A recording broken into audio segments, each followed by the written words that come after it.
بسم اللہ الرحمن الرحیم نحمدہ ونصلی ونسلم علی رسولہ الکریم اما بعد ولا شیء یعجزہ۔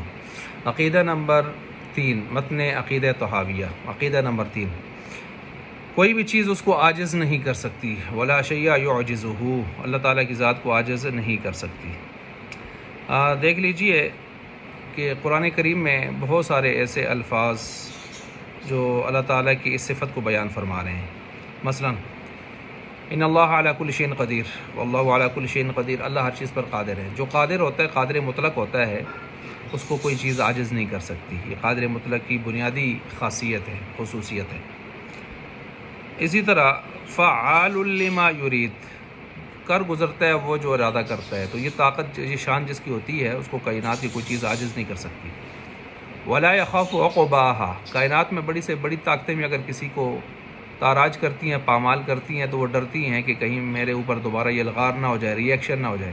اور اللہ نے بڑی بڑی قوموں کو تباہ کیا اور فرماتے ہیں ولا یخاف عقباہا، ریئیکشن کا کوئی خوف نہیں تھا۔ کیا پدی کا شوربہ کہ اللہ سے کوئی انتقام لے سکے۔ ٹھیک ہے، وہ سب پر غالب ہے، سب کو عاجز کرنے والا ہے، اس کو کوئی چیز عاجز نہیں کر سکتی۔ اچھا، اسی طرح قہار وہ بھی اللہ کے غلبے کو بتا رہا ہے۔ اچھا، اسی طرح ان اللہ بالغ امرہ، یہ لفظ بھی اللہ تعالیٰ کے جو ہے غلبے کو بتا رہا ہے۔ واللہ غالب علی امرہ ولکن اکثر الناس لا یعلمون، غالب، اللہ غالب ہے، جو غالب ہو اس کو کوئی عاجز نہیں کر سکتا۔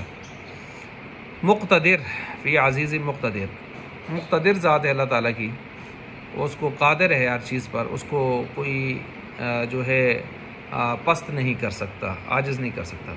قرآن کریم میں ہے وما کان اللہ لیعجزہ من شیء فی السماوات ولا فی الارض، کائنات میں کوئی بھی چیز ایسی نہیں ہے جو اللہ کو عاجز کر سکے۔ ولا یعودہ حفظہما، کائنات کو تھامتا ہے، چلاتا ہے، لیکن اس سارے معاملے سے اللہ تھکتا نہیں ہے۔ یہ اللہ کو یہ چیزیں تھکاتی نہیں ہیں، وہ عاجز نہیں آتا اس سے۔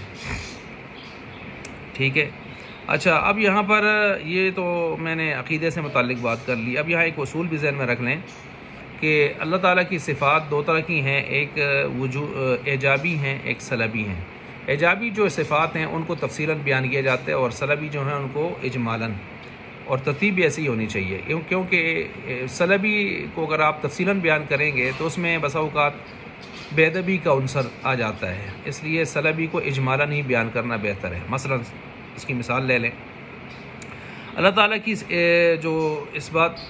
جو ایجابی اثباتی صفات ہے، مثلا اللہ خالق ہے، مالک ہے، رازق ہے، قدیر ہے، قادر ہے، یہ جتنی بیان کرتے جائیں، تفصیل کرتے جائیں اور ایک خاص لمٹ تک جائیں تو کوئی مسئلہ نہیں ہے، جا سکتے ہیں۔ لیکن اگر آپ سلبی بیان کرنا شروع کر دیں تو اس میں آپ اجمال تک ہی رہیں تو زیادہ بہتر ہے۔ مثلا آپ کہنا شروع کر دیں کہ اللہ عاجز نہیں ہے، اللہ کھاتے نہیں ہیں، اللہ پیتے نہیں ہیں، اللہ سوتے نہیں ہیں۔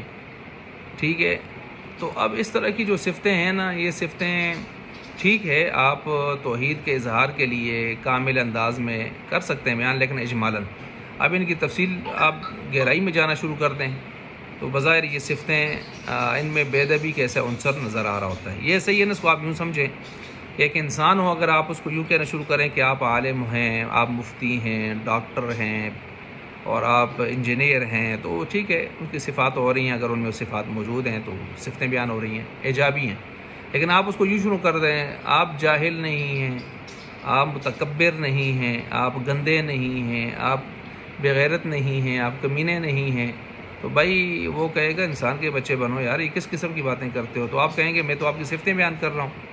تو بھائی جو سلبی درجے کی صفتیں ہوتی ہیں ان کو ذرا ایک اندازے سے بیان کیا جاتا ہے، اور ایک خاص پیرائے میں خاص انداز سے خاص الفاظ کے ساتھ بیان کیا جاتا ہے۔ اچھا، آخر میں یہ بھی سمجھیں، دیکھیں کچھ صفتیں ایسی ہوتی ہیں کہ جن میں ہماری ڈکشنری میں الفاظ ختم ہو جاتے ہیں، اور بظاہر اگرچہ ان میں بھی کچھ بے ادبی کا عنصر ٹپک رہا ہوتا ہے، لیکن ہم عاجز آ جاتے ہیں کہ ہم اس سے آگے ہمارے پاس کوئی ایسے الفاظ نہیں ہوتے کہ ہم اس کی تعبیر کر سکیں۔ مثال کے طور پر اللہ اکبر، اکبر اس میں تفضیل ہے، اور یہ مفضل علیہ کو چاہتا ہے۔ مفضل علیہ کون ہے بھائی؟ کس پر اللہ تعالیٰ سب سے زیادہ بڑے ہیں، یعنی کن سے بڑے ہیں؟ تو اب ہم یوں کہیں گے اکبر من کل شیء، ہر چیز سے اللہ بڑے ہیں۔ تو ٹھیک ہے، بظاہر یہ اچھی بات ہے، اکبر من کل شیء، ہر چیز سے اللہ بڑے ہیں، لیکن حقیقتاً ذرا دیکھا جائے تو اس میں بھی بے ادبی نظر آتی ہے۔ مثلا کیسے؟ اللہ ہیں ہی سب سے بڑے، تو یہ کہنا کہ اللہ سب سے بڑے ہیں، تو یہ ایسے ہے جیسے باپ بیٹا بیٹھے ہوں، آپ کہیں باپ سے کہ آپ اپنے بیٹے سے بڑے ہیں، تو یقیناً وہ ہیں ہی بڑے، تو باپ کہے گا یار یہ کوئی بات ہے آپ نے کی ہے؟ تو باپ ہوتا ہی بڑا ہے درجے میں، حیثیت میں، مقام میں، رتبے میں، تو اب یہ آپ نے میری کوئی تعریف کی ہے کہ میں اپنے بیٹے سے بڑا ہوں؟ تو لیکن بات یہ ہے کہ اب ہمارے پاس کوئی ایسی مفضل علیہ کے لیے تعبیر نہیں ہم پیش کر سکیں، یہ تو آخری درجے کی تعبیر ہے من کل شیء جو ہم نے کہہ دیا ہے، تو ہم جو ہے اس حوالے سے گویا ہم بڑے عاجز ہیں۔